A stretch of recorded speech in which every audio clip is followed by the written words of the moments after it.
Maka malaikat tadi yang sedang menyamar kemudian berkata, kalau begitu tunjukkan tanda-tandanya. Nah, tanda inilah yang mengantarkan kita untuk paham kira-kira kita itu hidup di era seperti apa, dalam keadaan apa kita hidup, dan seperti apa kita menyikapinya supaya tidak tersesat. Maka Nabi mengatakan, satu, antalidal amatu rabbataha, bila ada pembantu melahirkan tuannya. Banyak orang dulu memahami berbeda-beda setiap zaman. Ada yang mengatakan kalau anak sudah durhaka pada ibunya, ibu melahirkan anak, tiba-tiba anaknya jadi tuan, ibunya jadi pembantu. Anak-anak sudah nyuruh ibu-ibunya, anak menzalimi ibunya, anak sudah menguasai ibunya, ibu yang melahirkan diperlakukan seperti pembantu, sementara anaknya seperti tuan. Terbalik keadaannya. Ada yang menafsirkan zina sudah berkembang, pembantu melahirkan tuannya, zina sudah marak, sehingga status anak tidak jelas lahir dimanapun dan menjadi tuan tanpa keadaan orang yang mengasuhnya, nasabnya terputus di situ dengan ayahnya. Ada juga kemudian pendekatan-pendekatan kekinian kita dapatkan, pembantu menjadi tuan, ditafsirkan dalam dunia ilmu murid sudah seperti guru.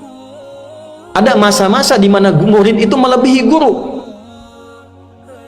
belum bisa lancar baca Quran pun sudah memberikan fatwa, baru belajar terjemah sudah menghukumi orang, baru berhijrah sudah memvonis, bahkan yang paling bahaya tidak berkompeten di bidangnya sudah komentar. Kuliah jurusan umum, belajar agama tidak tahu mendalam, tapi tiba-tiba sudah berkomentar masalah pengetahuan dan seperti memberikan fatwa.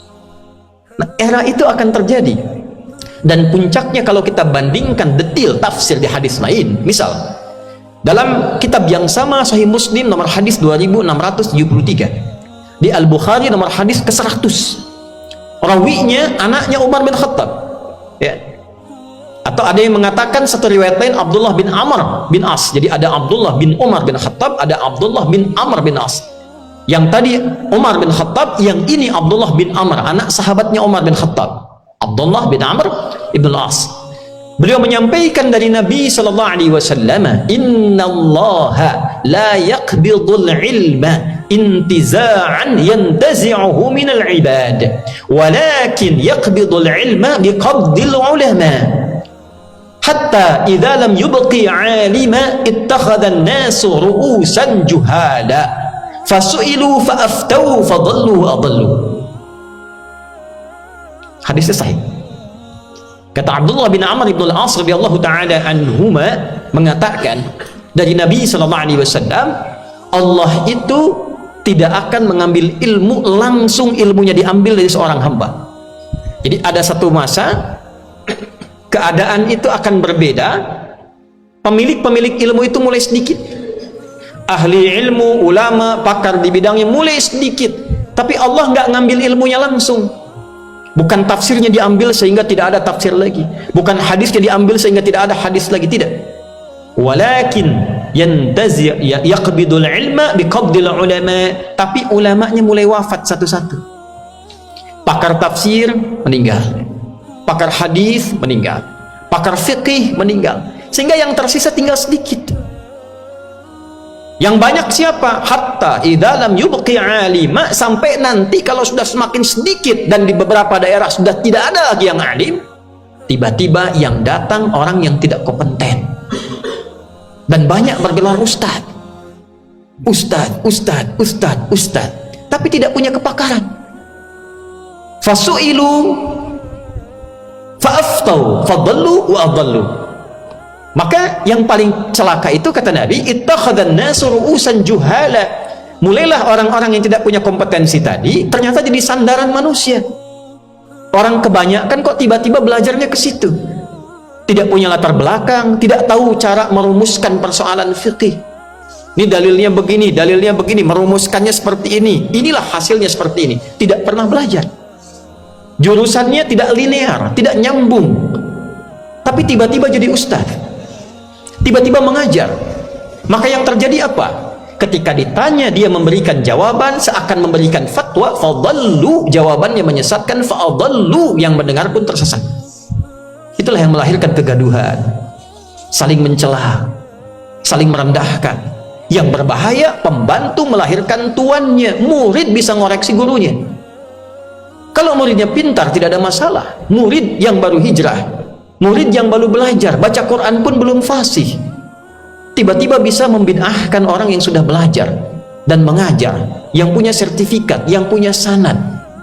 Antalidal amatu rabbataha wa antaral khufatal aratal alata wi'a sya'i yatatawaluna fil bunyan. Yang kedua itu ada penggembala di hamparan ladang yang luas, telanjang kaki, bisa lomba-lomba meninggikan bangunan. Ini majas, kiasan, bahwa dalam satu daerah yang gersang, yang umumnya tidak ada bangunan tinggi, sekarang sudah mulai banyak berlomba meninggikan bangunan, lomba membangun. Ada lagi yang menafsirkan begini, ada yang menafsirkan di dunia sudah mulai berkembang, konsentrasinya fokus kepada materi, kumpulkan materi, rumah bangun megah-megah, masjid dibangunkan megah-megah tapi isinya kosong. Semua berlomba untuk mendapatkan kumpulan materi-materi, yang penting kaya, tidak peduli bagaimana mendapatkan kekayaan itu. Sehingga Nabi menyebutkan akan tiba masanya, ketika itu tiba, umat Islamnya dijangkiti penyakit wahn. Sahabat bertanya, "Wa wal wahnu ya Rasulullah?" Apa itu wahn? Kata Nabi, hubbud dunya wa karahiyatul maut. Manusianya terlalu cinta dengan dunia dan tidak siap untuk wafat, berlomba untuk hidup. Sehingga dalam suasana itu umat Islam diombang-ambingkan. Kata sahabat, "Amin qillatin bina yauma idzin ya Rasulullah?" Ya Rasulullah, apakah umat Islam pada saat itu sedikit? Kata Nabi, tidak. "Bal antum yauma idzin katsir." Atau kama qala, "Walakinnakum ghutha'un ka ghutha'is sail." Ka ghutha'is sail. Tapi kalian itu seperti buih di lautan, diombang-ambingkan. Ya, diombang-ambingkan sehingga mudah sekali dipecah, diadu domba. Tunza'ul mahabbatu min qulubi aduwikum wa yuj'alu fi qulubikumul wahn. Sehingga orang-orang mudah mengkotak-kotakkan umat Islam. Diadu domba, Palestina dihancurkan, orang Islamnya cuma keluar, ya protes, tidak bisa apa-apa, nangis, selesai, hancur lagi, habis lagi, sibuk di dalamnya dengan saling mencela, sibuk merendahkan, sibuk menjatuhkan. Itulah wahn. Itu tandanya ada penyakit sosial yang merebak di kalangan umat Islam. Silahkan ditanyakan sampai Jumat ini, apakah kita sudah tiba di era itu? Yang paling dahsyat, hadis Nabi mengatakan, "Au kama qal," akan tiba masa di mana saat itu terjadi percepatan digitalisasi. Tandanya taqarubul aswaq. Au kama qala taqarubul aswaq, pasar mudah diakses, saling berdekatan.